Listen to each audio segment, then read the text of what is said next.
Olá, tudo bem? Eu coloquei dois problemas durante a semana para hoje buscar a solução desses problemas e os fundamentos jurídicos para a solução desses problemas. Eu quis trabalhar com esses problemas com vocês, esses casos concretos, porque muitas vezes no direito penal, o estudante, principalmente o estudante para concurso, ele se preocupa com teoria geral do crime e acha que tudo se resolve pela teoria geral do crime. E muitas vezes ele não dá atenção adequada a uma parte muito importante do direito penal e que eu vejo que vem cada vez mais sendo cobrada nos concursos públicos, que está na parte de noções introdutórias do direito penal. Por exemplo, esses dois problemas, esses dois casos concretos que eu coloquei para vocês durante a semana, a solução desses problemas encontra-se na abolício criminis, encontra-se em noções introdutórias do direito penal, encontra-se na abolício criminis e encontra-se também na constituição do tipo penal. O tipo penal é constituído por elemento objetivo normativo. Então vejam que são dois problemas complexos, dois problemas que não são comumente mencionados pela doutrina. A doutrina não menciona esses problemas.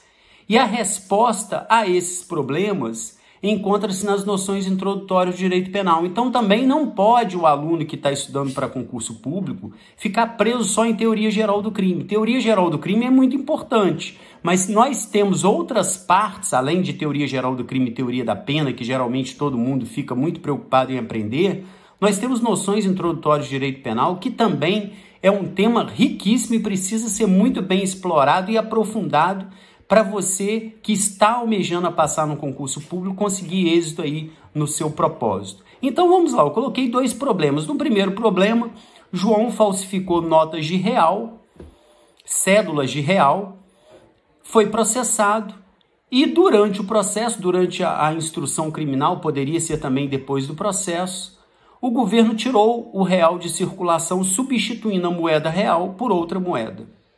E aí pergunta-se o seguinte: João, que falsificou falsificou o real, ele poderia ser processado e condenado por moeda falsa?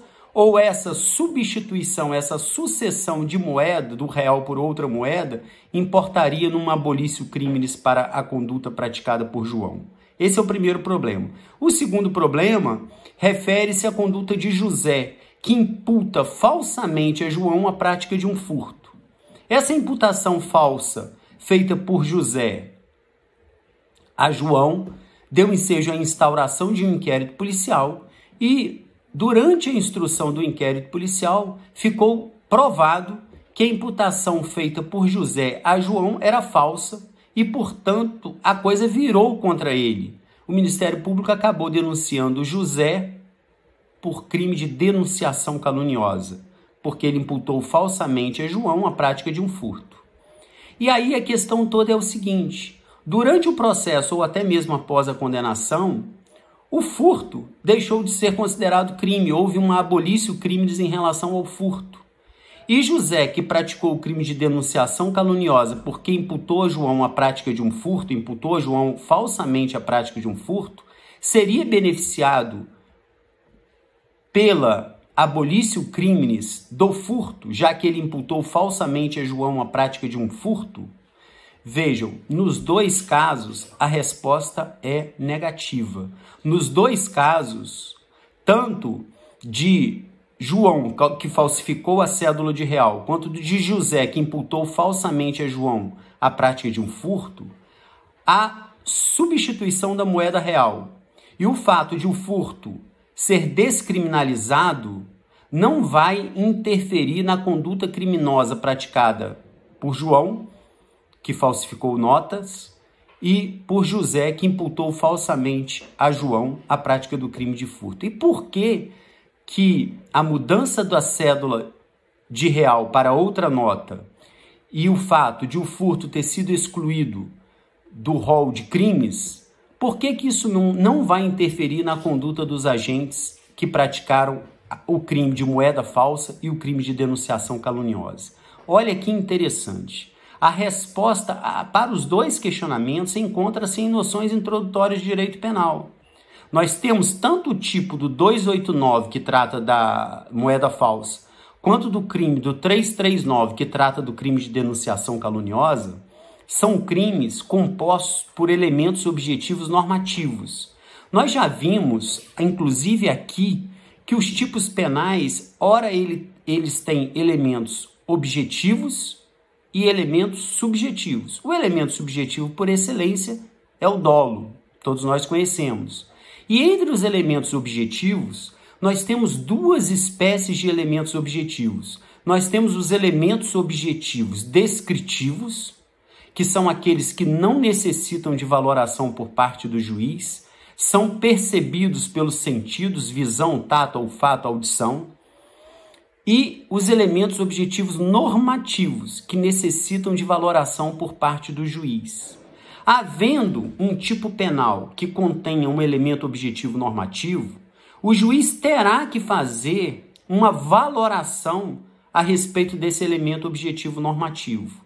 E o juiz vai fazer essa valoração buscando outra fonte que não o direito penal. Normalmente ele vai buscar outra fonte. E aí ele pode buscar uma outra fonte extrajurídica ou jurídica. Então diz que o juiz ele vai complementar o tipo através de uma busca de conhecimento técnico, de conhecimento jurídico ou de conhecimento decorrentes das regras de experiência.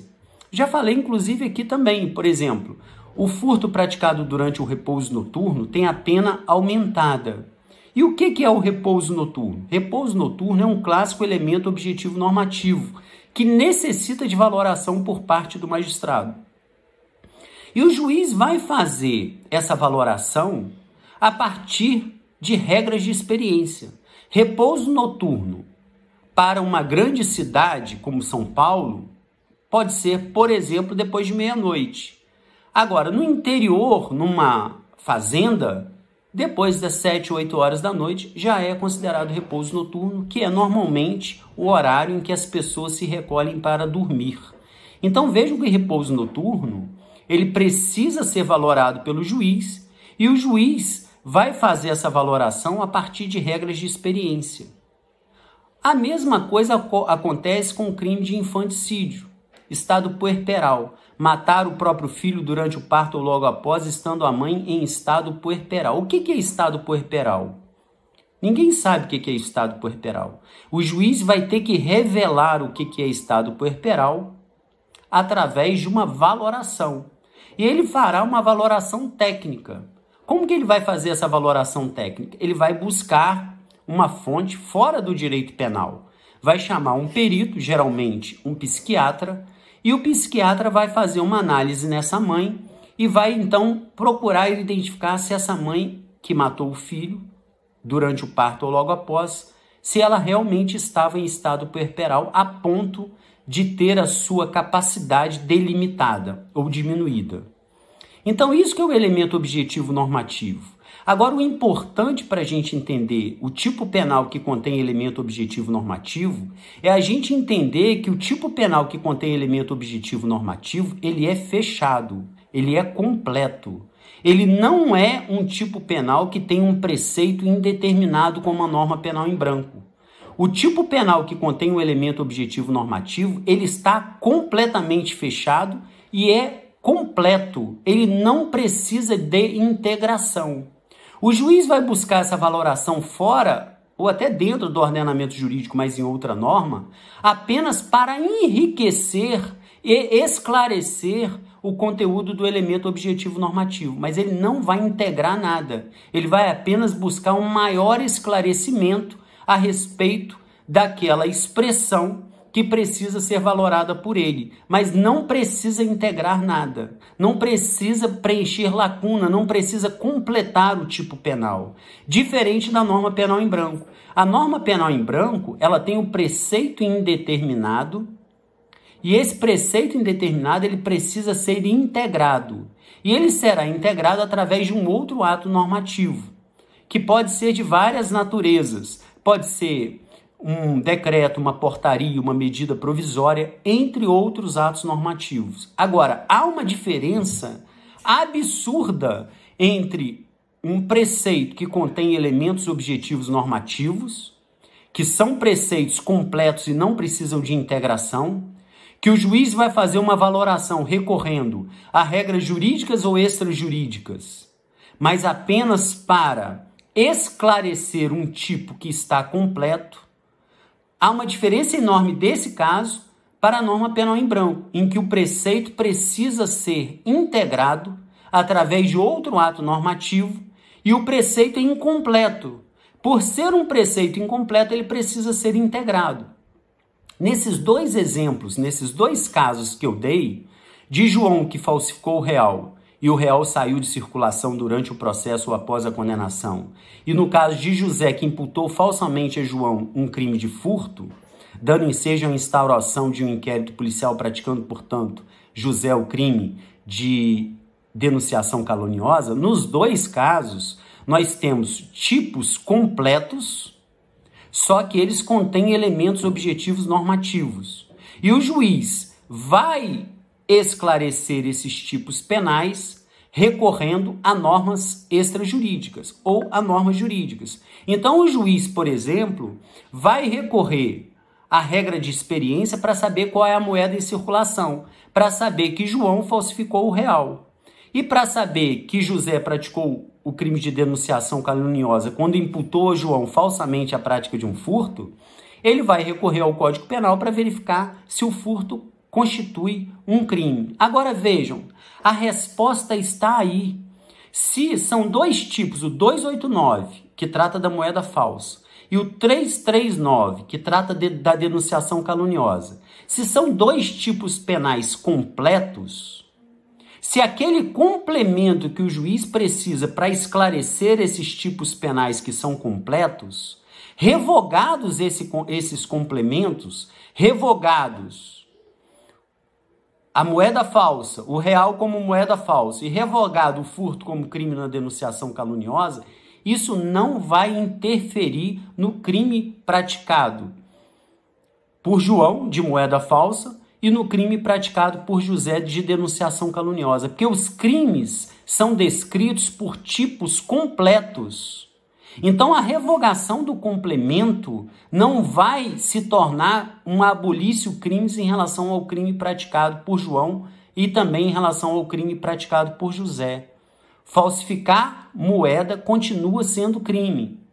Imputar alguém falsamente a prática de um crime, dando ensejo a essa imputação falsa, a instauração de um procedimento criminal ou de uma instauração de um procedimento administrativo, vai continuar sendo crime. Independentemente do real ter saído de circulação ou não, independentemente do furto ter sido o furto deixar de ser crime ou não. Por quê? Porque tanto o 289 quanto o 339, eles são tipos completos. Então, qualquer modificação do complemento que venha apenas a esclarecer esses tipos penais, essa modificação do complemento não vai ter qualquer interferência em relação aos crimes praticados por João e José. Diferentemente, ocorre se tratarmos de norma penal em branco. A norma penal em branco ela tem o preceito indeterminado e a sanção determinada. E o preceito ele precisa ser integrado por outra norma. Exemplo, imagine um sujeito que venha a ser processado por tráfico de drogas, artigo 33 da Lei 11.343 de 2006. Então, ele está traficando cocaína e é preso, processado e condenado por tráfico de cocaína. Vejam que o tipo penal do artigo 33 da Lei 11.343 não fala em cocaína. Fala transportar ou comercializar drogas. E aí nós temos uma portaria que integra o artigo 33 do Código Penal, que traz a cocaína no rol de substâncias entorpecentes consideradas como drogas. Então, neste caso, se por qualquer razão o complemento se modifica e não considera mais a cocaína no rol de substância entorpecente, o fato da cocaína deixar de integrar o rol de substância entorpecente vai refletir no preceito do artigo 33 da Lei 11.343 a ponto de se tornar a revogação da cocaína na portaria que traz o rol de substância entorpecente, uma abolício crimes para a conduta praticada por esse sujeito que traficou cocaína.